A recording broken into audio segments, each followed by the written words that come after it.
Ces derniers jours, il était presque unanimement voué aux gémonies, sur les plateaux de télévision et dans les réseaux sociaux.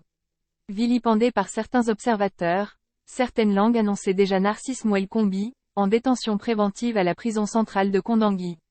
Tandis qu'il n'avait à aucun moment touché le moindre radis, ni autorisé le paiement de l'acompte de 42 milliards de francs CFA, au profit du constructeur canadien. L'interprétation erronée et biaisée de ce dossier faisait du ministre des Sports et de l'Éducation physique, le bouc émissaire idéal.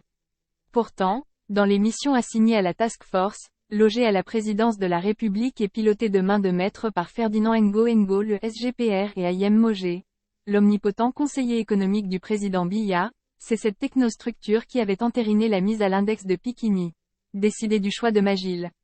Et c'est encore et toujours, elle qui tire les ficelles dans l'ombre. Eu égard que c'est elle qui avait avalisé et autorisé le versement de 42 milliards de francs CFA à Magil en cesse des comptes. Sous ce prisme, pendant que le constructeur canadien annonce pour lundi son retour au complexe sportif de Lembe, ne serait-on pas tenté de penser que c'est la Task Force qui manœuvrait depuis le début à dessein, pour entretenir un savant dilatoire, tout en pompant les maigres ressources de l'État?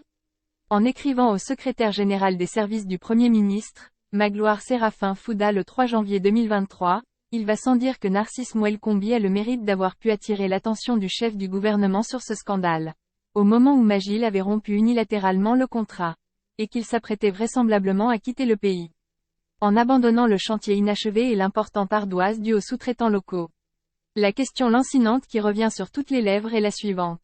Pourquoi et comment cette fameuse task force s'est-elle empressée de reverser l'acompte de 42 milliards de francs CFA à Magil, sans toutefois s'assurer de l'état d'exécution des travaux?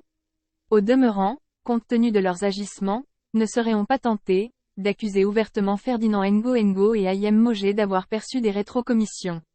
Si ce sujet vous intéresse, n'oubliez pas de laisser votre avis en commentaire.